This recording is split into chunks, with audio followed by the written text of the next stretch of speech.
Bienvenue sur le podcast de Bonnet et Doyen Conseil. Nous sommes Guillaume Bonnet et Jérémy Doyen, anciens banquiers privés, et nous sommes les fondateurs de notre cabinet de conseil en gestion de patrimoine. Nous souhaitons par le biais de ce podcast vous donner les clés pour gérer votre patrimoine financier et immobilier, obtenir des revenus complémentaires, maîtriser votre fiscalité et anticiper votre transmission. Si ces sujets vous intéressent, alors abonnez-vous. Nous vous souhaitons une très bonne écoute. Et aujourd'hui, on va regarder la fiscalité sur vos revenus immobiliers.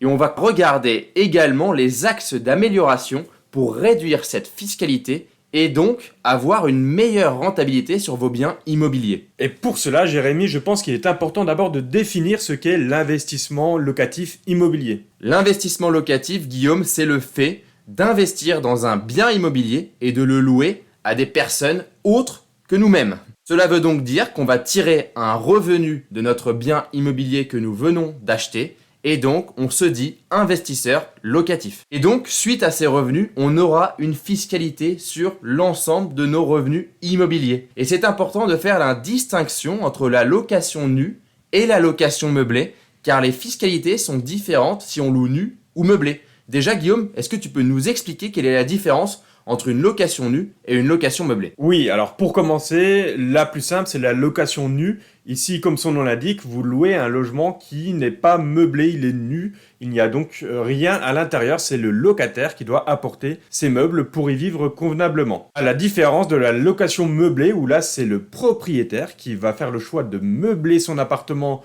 dans le but de le louer. Et pour cela, le propriétaire doit respecter une liste de critères au niveau de l'ameublement. Il doit y avoir tout pour pouvoir vivre à l'intérieur quand on arrive en tant que locataire. Donc la literie, des plaques de cuisson, un four et un four micro-ondes, réfrigérateur, etc. Vous comprenez un peu l'idée. Tout à fait Guillaume, on comprend bien l'idée. Est-ce qu'il y a des différences aussi au niveau du bail? Effectivement, quand on loue un logement vide, c'est-à-dire la location nue, le bail sera d'une durée minimum de 3 ans. Et pour la location meublée, le minimum il est d'1 an et même de 9 mois si le locataire est étudiant. Et du coup, aujourd'hui, vous avez bien compris, on vous parle de revenus immobiliers. Et là, pareil, on doit faire une distinction entre la location nue et la location meublée. En location nue, vos loyers, ils tombent dans la case des revenus fonciers.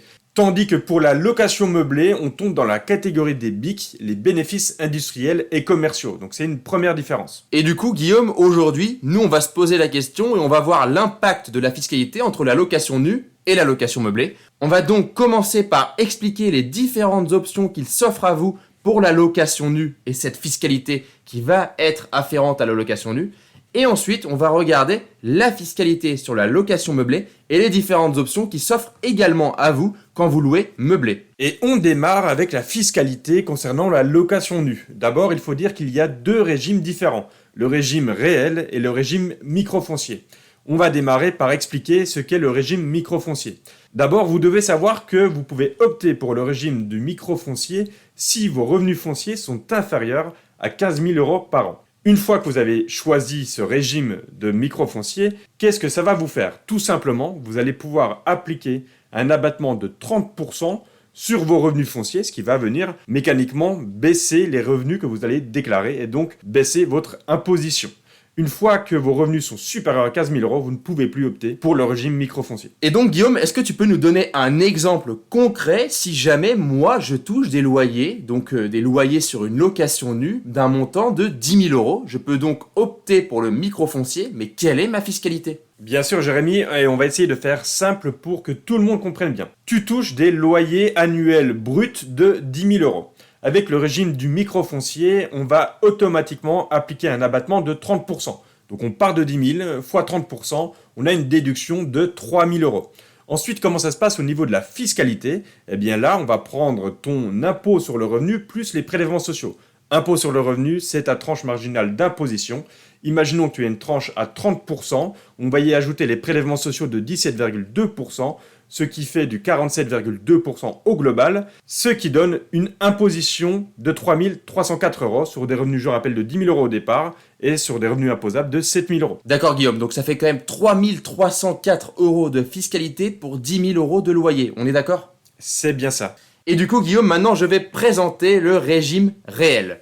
Le régime réel, ça veut tout simplement dire que vous allez déclarer vos loyers, qui sont toujours dans notre exemple de 10 000 €, mais vous allez pouvoir déclarer face à ça l'ensemble de vos charges. Ça veut donc dire que vous allez pouvoir déclarer par exemple la taxe foncière comme charge, les charges de copropriété, la cotisation foncière des entreprises s'il y en a une, le coût d'un expert comptable également si vous faites ça par un expert comptable. Mais il y a aussi d'autres charges comme la taxe d'habitation, les intérêts d'emprunt et également, même j'ai envie de dire, les travaux. Et si vos charges sont supérieures à vos loyers, alors on parle de déficit foncier. En dire plus par rapport au déficit foncier, cela veut donc dire concrètement que si vous avez par exemple fait des travaux de 20 000 euros mais que vous avez 10 000 euros de loyer, vous avez donc un delta de moins 10 000 car vous avez plus de charges que de loyer. Ce déficit foncier peut s'imputer directement sur votre revenu global. C'est-à-dire concrètement que si vous avez par exemple un salaire de 30 000 euros, des loyers de 10 000 euros et des charges face à vos loyers de 20 000 euros, alors vous pouvez déduire 10 000 euros de vos salaires de 30 000 euros, soit donc déclarer que réellement 20 000 euros de revenus au global. Bien sûr, un point très important, les intérêts d'emprunt ne sont pas déductibles du revenu global. Donc attention, ce sont bien les travaux qui vont pouvoir imputer votre revenu global. Est-ce que j'ai été assez clair, Guillaume, sur ce point qui me paraît assez complexe ? Oui, c'est assez clair. Et est-ce qu'il y a un plafond maximum de déduction sur ces revenus ? Oui, tout à fait. C'est vrai qu'il existe un plafond de déduction de 10 700 euros pour le déficit foncier. Il est reportable pendant 6 ans sur l'ensemble de vos revenus et pendant 10 ans sur vos seuls revenus fonciers. Donc effectivement, c'est bien 10 700 euros le plafond du déficit foncier. Ce n'est pas le plafond de l'ensemble de vos charges. Si vous faites des travaux à 100 000 euros, vous devez donc déclarer seulement 10 700 de déficit foncier l'année 1, mais vous pourrez le faire sur plusieurs années jusqu'à l'épuisement du montant de vos travaux. Merci Jérémy, c'est très clair. Allez, maintenant on va passer à la deuxième location dont on a parlé, c'est la location meublée. Et ici, de la même façon que pour la location nue, on a deux types de régimes.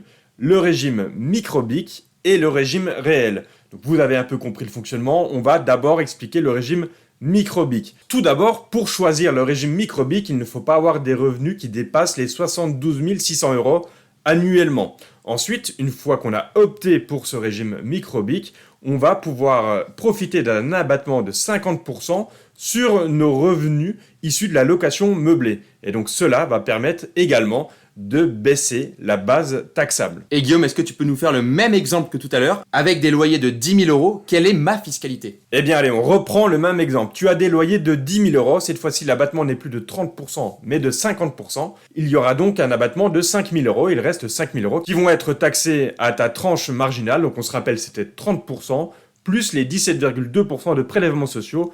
Ici, ça fait une fiscalité annuelle de 2 360 euros. Et tu te souviens, au régime microfoncier en location nue, la fiscalité était de 3 304 euros. Donc déjà, on voit une amélioration.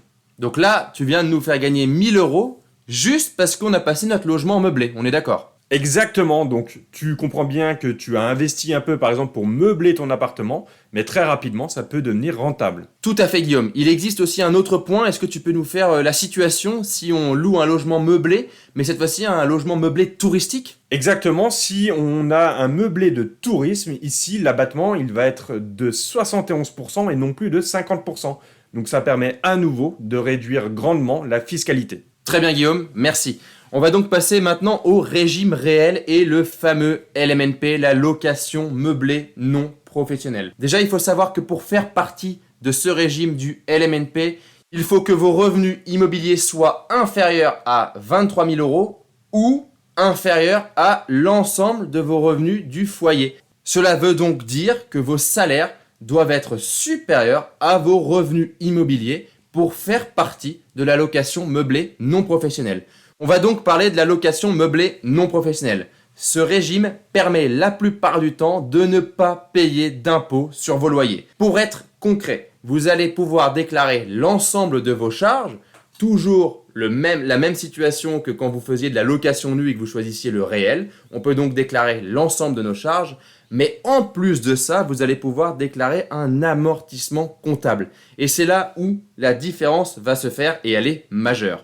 Si vous pouvez faire un amortissement comptable, l'amortissement comptable, ça veut tout simplement dire que vous avez le droit d'amortir votre bien immobilier, vos meubles et vos travaux sur une certaine période. La plupart des experts comptables amortissent le bien immobilier sur 30 ans après avoir déduit un pourcentage pour le terrain. Donc prenons un exemple. Pour un bien immobilier de 200 000 euros, on enlève le terrain qui est évalué à 20 000 euros. On est donc à 180 000 euros au niveau de la bâtisse. Et cette bâtisse-là, on va l'amortir sur 30 ans. C'est 180 000 euros. Ça fait donc 6 000 euros par an d'amortissement.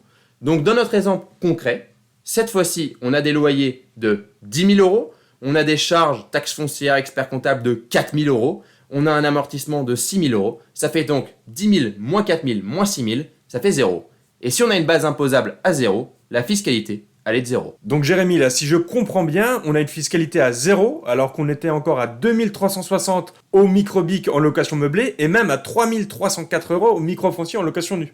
C'est tout à fait ça, Guillaume. On peut effacer en partie la fiscalité grâce à la location meublée non professionnelle. Alors Jérémy, j'ai une question qui me vient en tête.